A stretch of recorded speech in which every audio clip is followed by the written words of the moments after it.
Allez, on attaque la deuxième partie du questionnaire Roger Mansuy sur la réduction. Alors, allons-y. Le sous-espace propre de A associé à lambda est stable par A. Ah, oui, hein, bien sûr, de toute façon, si on peut appeler ça comme ça, si on identifie A, la matrice, avec un endomorphisme dans la base canonique de Kn, c'est juste un endomorphisme d'homothétie. Donc la restriction au sous-espace propre est juste un endomorphisme d'homothétie. Donc évidemment, c'est stable, donc c'est vrai. Le sous-espace caractéristique de A associé à lambda est stable par A. Alors c'est à peu près la même chose, ça va être vrai, mais pour une raison un peu différente de celle que je viens de vous dire, c'est que le sous-espace caractéristique, c'est le noyau de A moins lambda identité puissance dans certains cas. Donc, A moins lambda identité puissance K, c'est un polynôme en A. Donc, ça commute avec A. Et donc, on sait que le noyau d'un endomorphisme qui commute avec un autre endomorphisme est stable par cet autre endomorphisme. Voilà. Donc, c'est stable aussi. Et c'est toute la saveur du lemme des noyaux, en fait, hein, de pouvoir décomposer le sous-espace E en sous-espace stable. Donc, finalement, au niveau matriciel, ça revient à diagonaliser par bloc. Voilà. Alors, oui, j'aurais pu utiliser la même méthode ici, parce que le sous-espace propre, c'est aussi le noyau d'un certain polynôme, cette fois-ci en A, et le polynôme en A, le polynôme, c'est x moins lambda, tout simplement.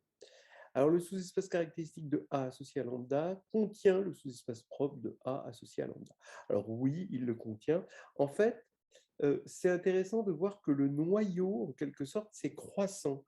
Quand on regarde l'application qui a un polynôme, associe ker de P de U. C'est croissant, dans le sens que si P divise Q, alors ker de P de U est inclus dans ker de Q de U. Donc ça, c'est quelque chose voilà, d'intéressant, d'important. Et vous vous doutez que par dualité, im, c'est décroissant. Ça vous permet d'intuiter des tas de formules, vous voyez. Par exemple, ker de PQ de U, quand P et Q sont premiers entre eux, c'est égal à ker de P de U plus ker de Q de U. Par contre, si c'était im, alors ce serait inter au lieu de plus. C'est des petites choses intéressantes. Donc oui, il le contient parce que tout simplement, hein, le polynôme x moins lambda divise le polynôme x moins lambda puissance k. La dimension du sous-espace propre de A associé à lambda est majorée par la multiplicité de lambda comme racine de qui A. Alors avant, on disait la multiplicité géométrique est majorée par la multiplicité algébrique. Là, c'est intéressant. Donc oui, c'est vrai. La preuve est très classique. Hein. On prend un sous-espace propre pour la valeur propre lambda, on prend une base, on complète cette base et on regarde la nouvelle matrice de A vue comme endomorphisme dans la base canonique. Hein. On regarde la nouvelle matrice dans cette nouvelle base. Et là, on voit que x moins lambda puissance la multiplicité du sous-espace propre divise qui A. Donc, cette multiplicité, elle est plus petite. Peut-être que ça ne va pas y être, mais bon, quitte à rajouter des choses, c'est intéressant de remarquer par contre que la dimension du sous-espace caractéristique de A associé à lambda est égale, cette fois-ci, à la multiplicité de lambda comme racine de qui A. Donc en fait, vous voyez, vous avez ici, entre ces deux questions, hein, le sous-espace caractéristique qui est plus grand que ça et qui est égal à ça. Faites un mix des deux questions. Tout projecteur est diagonalisable. Alors, tout projecteur est diagonalisable. Donc, là, attention, il faut faire attention parce qu'on se dit à un moment, il va bien y avoir un faux. Eh ben non. Tout projecteur. Et alors, ça, oui, c'est diagonalisable. En plus, je rajoute même sur n'importe quel corps. Alors, pourquoi? Parce que vous prenez un projecteur, par définition, c'est un endomorphisme qui est annulé par x de moins x, c'est-à-dire qu'il vérifie u carré est égal à i. Mais x de moins x, eh ben, c'est égal à x facteur de x moins 1, donc c'est scindé, et c'est simple, parce que 0 est toujours différent de 1. C'est vrai sur n'importe quel corps, attention, ça aurait été x facteur de x moins 2, ce serait plus vrai en caractéristique 2, mais x facteur de x moins 1, on est sûr que d'une chose sur un corps quelconque, c'est que 0 est différent de 1. Voilà, donc là c'est vrai, hein, à cause de ce critère qui dit que diagonalisable, c'est équivalent de dire que c'est annulé par un polynôme syndessin. La matrice 1, 1, moins 1, moins 1 est diagonalisable. Alors, regardons un petit peu son polynôme caractéristique. Donc, la trace, c'est 0. Le déterminant, évidemment, c'est 0.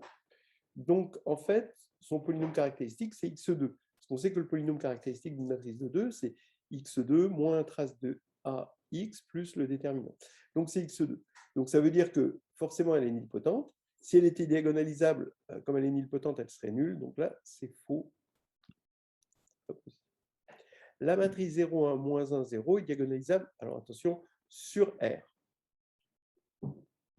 Alors, ben non, parce que là, on reconnaît la matrice compagnon de x2 plus 1. Donc, son polynôme caractéristique, c'est x2 plus 1. Après, on peut le faire sans la matrice compagnon, mais ça me permettait de placer la matrice compagnon. Cette matrice compagnon va être effectivement diagonalisable sur C, parce que son polynôme caractéristique est scindé simple sur C, mais par contre, il n'est pas scindé du tout sur R, et donc c'est faux. La matrice 0, 1, 1, 0 est diagonalisable sur R. Ben oui, d'accord, parce que elle va avoir pour polynôme caractéristique x2 moins 1, et le polynôme caractéristique est scindé simple, donc on a un polynôme annulateur scindé simple, donc c'est diagonalisable. Ici, c'est vrai. La matrice diagonale, bon là, elle est carrément diagonale. Là, c'est vrai sur tout corps. Tiens, est-ce que c'est vrai sur tout corps, celle-ci? C'est quand même intéressant. Bah, en fait, vous voyez que... Alors, qu'est-ce qui va se passer sur un corps de caractéristique 2? Parce que vous voyez que comme c'est x2 moins 1, bah en caractéristique 2, c'est annulé par x2 moins 1, donc x moins 1 carré. Donc cette fois-ci, ce n'est pas clair si on est sur un corps de caractéristique 2. Donc on va regarder la matrice moins l'identité, mais comme on est en caractéristique 2, c'est pareil que plus l'identité. Et donc ça fait 1, 1, 1, 1. Bon. Et donc, on voit bien que le polynôme caractéristique, c'est encore x2. Et la matrice est non nulle. Donc, comme tout à l'heure, là, au-dessus, ça va être nilpotent, non nul, donc non diagonalisable. Donc là, ce serait faux si on était en caractéristique 2, mais en caractéristique différente de 2, c'est toujours diagonalisable. Cette matrice est diagonalisable. Alors, bah oui. Alors, ces valeurs propres, on les voit tout de suite. C'est 1 avec multiplicité 2 et 2 avec multiplicité 1. Donc maintenant, il suffit de montrer que la multiplicité géométrique est égale à la multiplicité algébrique pour toute valeur propre. Donc pour 2, il n'y a pas de problème, parce que la multiplicité géométrique, elle est comprise entre 1 et 1. Bon, donc le 1 parce que c'est toujours 1, et l'autre 1 parce que c'est une racine simple. Donc la multiplicité, c'est 2, donc on a égalité. Maintenant, il y a une difficulté ici, parce que la multiplicité géométrique de 1, elle est comprise entre 1 et 2 cette fois-ci. Là, il faut vérifier que la multiplicité géométrique est égale à 2. Mais en fait, c'est vite vu. Hein, quand vous retirez 1 fois identité, vous allez avoir une matrice de rang nul. Donc, la dimension du noyau est 2, ce qui est exactement le sous-espace propre. Donc ça, c'est diagonalisable, oui, par ce critère de diagonalisabilité, hein, de dire que diagonalisable si et seulement si la multiplicité géométrique pour toute valeur propre est égale à la multiplicité algébrique, tout en ayant évidemment un polynôme caractéristique scindé. Voilà, c'est ça le truc. Alors la multiplicité géométrique, je le rappelle, c'est la dimension du sous-espace propre associé, et la multiplicité algébrique, c'est la multiplicité de la racine lambda, donc la valeur propre, dans le polynôme caractéristique. Voilà. Cette matrice est diagonalisable. Là, non, cette fois-ci. Pareil, pour 2, il n'y a pas de problème, mais pour 1, quand vous allez retirer ici l'identité, vous allez avoir donc une colonne nulle, mais là, 1, 0, 0, et 0, 0, 1, et on voit que globalement, la matrice est de rang 2.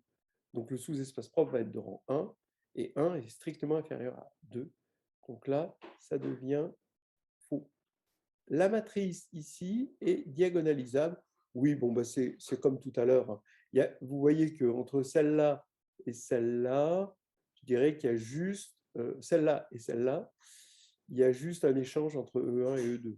Celles-ci, ces deux-là sont vraiment totalement semblables par une matrice de permutation. C'est vite vu. Bon, ou alors vous refaites pareil.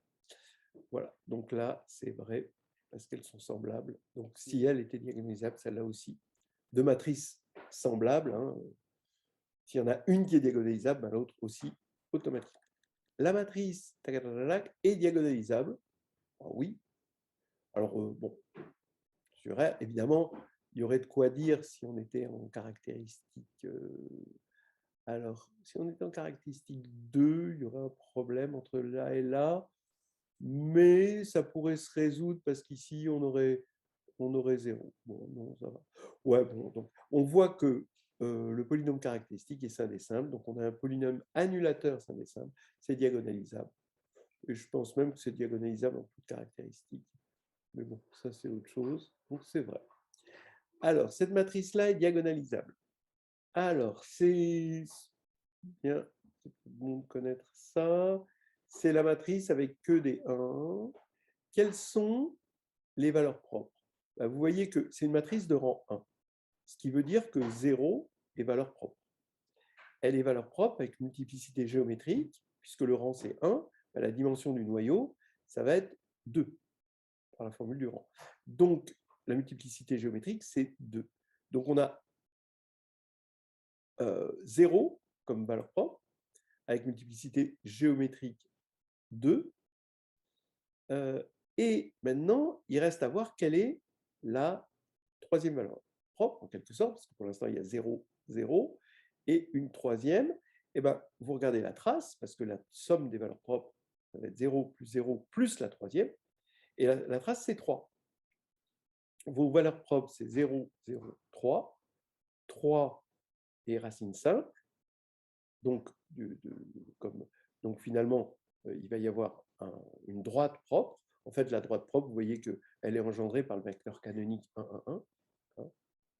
Et donc, du coup, oui, c'est diagonalisable sur R, c'est vrai, à cause encore de ce critère de multiplicité algébrique égale à la multiplicité géométrique, c'est-à-dire 2 pour la valeur propre 0 et 1 pour la valeur propre 3. Entre parenthèses, le polynôme caractéristique, c'est x au carré, facteur de x moins 3. Et le polynôme minimal, ça va être x, facteur de x moins 3. Mais attention, si on avait été sur un corps de caractéristique 3, alors ça n'aurait pas été diagonalisable. Parce qu'on aurait eu 0 comme valeur propre triple. Et comme c'est non nul, même en caractéristique 3, ça c'est non nul. Et du coup, ça ne peut pas être diagonalisable parce que diagonalisable plus nilpotent, c'est nul. La matrice, comme ceci, est diagonalisable. Bon, alors là, faites comme vous voulez, mais il y a un théorème qui nettoie, vraiment le gros nettoyeur pour cette histoire, c'est le théorème spectral. D'accord, on a une matrice symétrique réelle, donc c'est diagonalisable sur R. Bon, ça aurait été bien de mettre sur R ici, mais bon, c'est vrai que c'est pensé pour des gens où le réel, c'est le monde. Donc, c'est diagonalisable sur R. La matrice EIJ avec I différent de J est diagonalisable? Non. Vous voyez qu'elle est triangulaire, soit supérieure, soit inférieure, selon si I est inférieur à J ou I est strictement supérieur à J, d'accord? Strictement inférieur ou strictement supérieur. Et donc, elle a des zéros sur la diagonale, donc elle est nilpotente, puisque son spectre est nul, et elle n'est pas nulle, d'accord? Parce qu'il y a un 1 à l'entrée IJ. Donc, elle n'est pas nulle, elle est nilpotente. Donc, vous voyez, on s'en sert quand même pas mal. Donc là, c'est faux. La matrice est diagonalisable si et seulement si elle admet 3 valeurs propres.